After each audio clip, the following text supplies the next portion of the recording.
नमस्कार, आप देख रहे हैं DS4 और मैं हूं आपके साथ विनायक कुमार।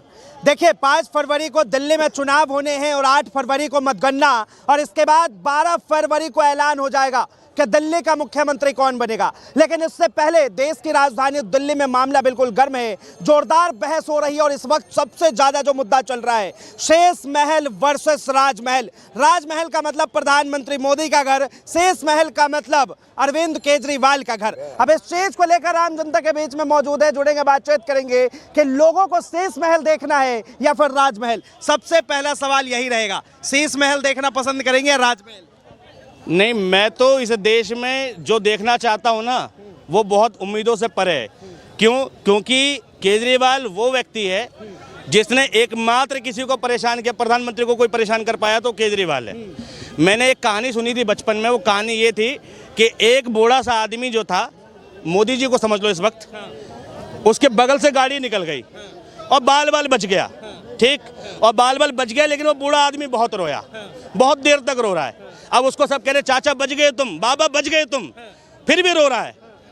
तो पूछा कि भैया बच तो गए, रो क्यों रहे हो? तो वो बूढ़ा आदमी कहता है, जिस गाड़ी से मैं बचा हूं उस गाड़ी के पीछे लिखा था फिर मिलेंगे। अच्छा, तो गाड़ी का ड्राइवर था केजरीवाल।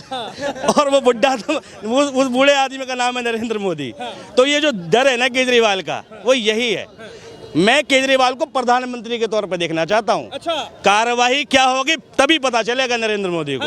भाई, कांग्रेस और समाजवादी पार्टी वो कार्रवाई नहीं कर पाई है जो केजरीवाल करके दिखा देगा।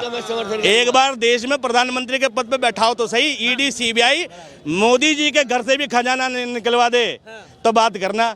अब रही बात इसकी दिल्ली की, दिल्ली का चुनाव मुद्दों का चुनाव है, क्योंकि दिल्ली में रहने वाले लोग माइग्रेट लोग हैं, यहाँ के मूल निवासी नहीं है। कोई यूपी से, कोई एमपी से, कोई हरियाणा से, कोई पंजाब से। क्यों आए यहाँ? गरीब लोग हैं। क्यों आए यहाँ? जिंदगी को बेहतर करने, जिंदगी को बेहतर करने। और जिंदगी को बेहतर करने के लिए वो सरकार चाहिए जो मुद्दों की बात करे, रोटी की बात करे, कपड़े की बात करे, स्वास्थ्य की बात करे, रोजगार की बात करे, ना कि मंदिर मस्जिद की बात करे। मंदिर मस्जिद तो लोग खुद बना लेते हैं और बनाए भी हैं, और मोदी जी वही कह रहे हैं वही बनाएंगे, और केजरीवाल कह रहा है मैं स्कूल बनाऊंगा। देखिए, आम आदमी पार्टी को दिल्ली में जो है प्रधानमंत्री का एक भाषण था और उन्होंने कहा कि ये दिल्ली वालों के लिए आपदा है और इस आपदा से निपटारा इस बार दिल्ली की जनता चाहे। एक मिनट आपकी बात काटूंगा। प्रधानमंत्री ने गलत शब्द यूज किया था भाई, ये चुनाव होने के बाद रिजल्ट। आपसे बतियाता हुआ, अभी रुक जाइए यार, रुक जाइए। एक मिनट, मोदी जी ने कहा था नहीं, एक मिनट, फट जाएगी। आपदा की बात कर रहे हैं। आपदा क्या चीज होती है? डिजास्टर क्या है? आपदा वह परिस्थिति है, ठीक है, जो मानवीय भी हो सकती है और प्राकृतिक भी हो सकती है, ठीक है, और उसका कोई इलाज नहीं है हमारे पास। हम उसके आने के बाद कुछ एक्शन ले सकते हैं, उसको रिजोल्व नहीं कर सकते। और यहाँ पर हमें एक बात पता चली 2014 के बाद कि इस देश के लिए आपदा एक ही चीज़ है, वो है धर्म की राजनीति। और वो राजनीति करने में एक ही व्यक्ति माहिर है देश का, उस व्यक्ति का नाम है नरेंद्र मोदी। तो इस देश की असल आपदा कौन है आप समझ सकते हो। भारतीय जनता पार्टी, गली गली में मौजूद हर एक अंधभक्त। और ये देश जब अंधभक्त मुक्त भारत बनेगा ना, इस देश की आपदा तो तभी खत्म होगी। जब तक इस देश से बीजेपी नहीं जाएगी ना, ये देश कभी आपदा रहित नहीं हो सकता। आपदा से मुक्त करना है तो गली मोहल्ले के हर एक अंधभक्त को पकड़ो, जलील करो, रुस्वा करो, और हर एक बीजेपी सपोर्टर को पकड़ो और रुस्वा करो। और अगर कोई छोटा अंधभक्त हो तो उसे पकड़ो, स्कूल में भेजो और 50 डंडे लगवाओ मास्टर से, ठीक है, और उसे बताओ कहाँ से कबूतरी होता है, कहाँ से कोयल नहीं होती, और माँ से जो होता है वो मगरमच्छी होता है, नरेंद्र मोदी नहीं होता, मोदी नहीं होता। देश में अगर तरक्की चाहते हैं, आम आदमी पार्टी वाले क्यों कह रहे हैं कि हमें राजमहल देखना है, उसमें 2-2 करोड़ की गाड़ियां है, पता नहीं कितने करोड़ की सूट है। मैं कह रहा हूँ राजमहल छोड़ो, राजा को देख लो। 10 लाख का सूट पहनने वाला राजा, लाखों का पेन लगाने वाला राजा, लाखों का चश्मा पहनने वाला राजा, टेली प्रमोटर के सामने बोलने वाला राजा, ठीक है, और मीडिया के चुनिंदा चैनल पे एक प्रेस कॉन्फ्रेंस नहीं कर पा रहा राजा। मैं कह रहा हूँ अरविंद केजरीवाल ने इतना घटिया इतना बढ़िया शीश महल बनाया है, तुम मोदी जी एक प्रेस कॉन्फ्रेंस करें, केजरीवाल को सामने बैठाएं और खुद बैठें और पूरी मीडिया को बुला लें, यूट्यूब मीडिया को भी बुला लें और क्वेश्चन दें। मोदी और केजरीवाल में एक डिबेट ही करा लो, पता चल जाएगा किसका महल ज्यादा तगड़ा है। शीश महल के भी जिक्र होंगे, उसमें भी कहा जा रहा है कि सोने के टॉयलेट लगे हैं। हाँ भाई, एक बात बताओ, ये कौन सी टेक्नोलॉजी है नरेंद्र मोदी और बीजेपी और अंधभक्तों के पास कि किसी के बाथरूम में जाके झांक लेते हैं। वो तो शुक्र है कि टॉयलेट ही देखा, टॉयलेट के साथ कुछ और नहीं देखा इन्होंने, वो भी हीरे का था। ठीक है, और भाई टॉयलेट में झांकने की बीजेपी की पुरानी आदत है, गोबर देखती है। अंधभक्त जो है ना, खाते वो हैं, वही देखने गए थे, दिख गया सोने का टॉयलेट। वो सोने का नहीं था, वो पीला पीला कुछ और लगा था, उन्होंने सोना समझ लिया। हर पीली चीज सोना नहीं होती अंधभक्तों, ये समझो। अच्छा देखिए, ठीक है, भारतीय जनता पार्टी के उम्मीदवार कालिका जैसे रमेश बिधूरी, उसका जिस तरह से उनका बयान आया आतिशी को लेकर, प्रियंका गांधी को लेकर, दिल्ली के चुनाव में उसका कितना बड़ा इफेक्ट हो?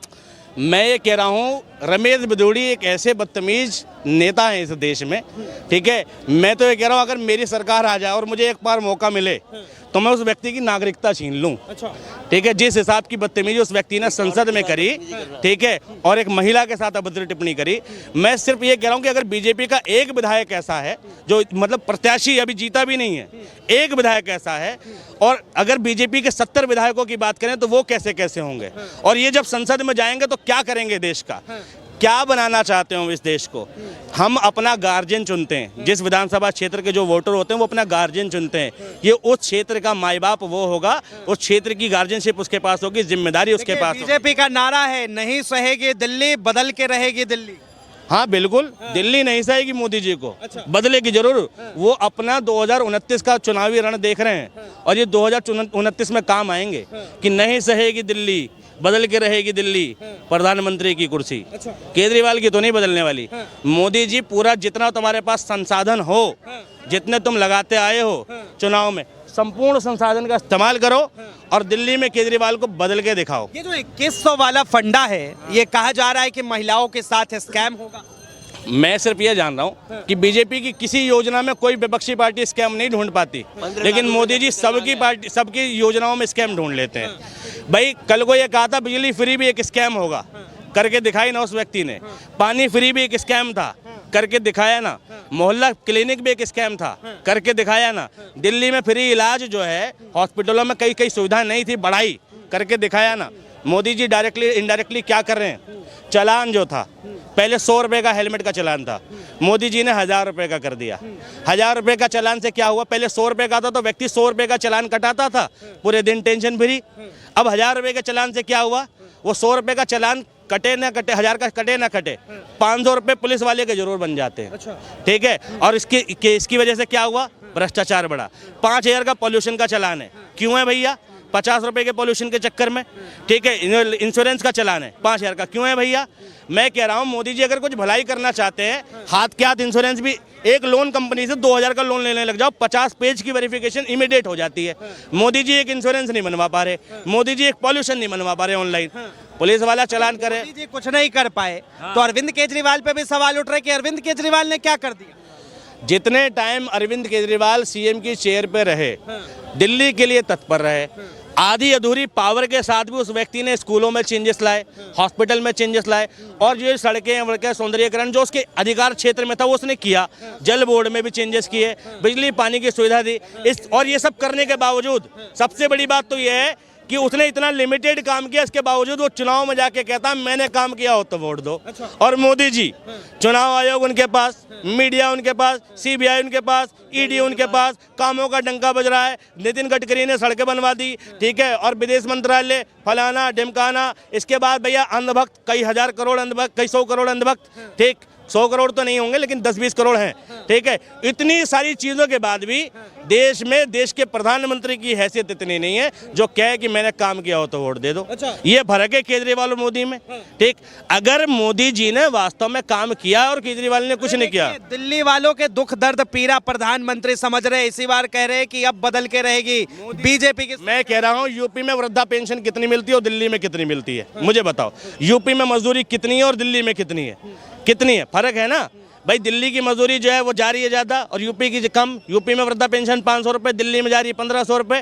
तो दिल्ली की जनता को ज़्यादा सहूलियत हासिल है। किस वजह से हासिल है, सिर्फ और सिर्फ सरकारी तो बदली है, नेतृत्व तो बदला है। ठीक है, मैं योगी जी इतना बढ़िया यूपी में चल रहा, भी मैं यूपी में घूम कर आया। मैंने एक ठेले वाले से पूछा भैया यहाँ कोई स्कूल बनाना है, कहता नहीं। मैंने हॉस्पिटल बना, कहता नहीं। मैंने सड़कें बनी, कहता नहीं। मैंने फिर किस चीज़ का सुकून है, कहता पता नहीं। तो ये बीजेपी का हाल है।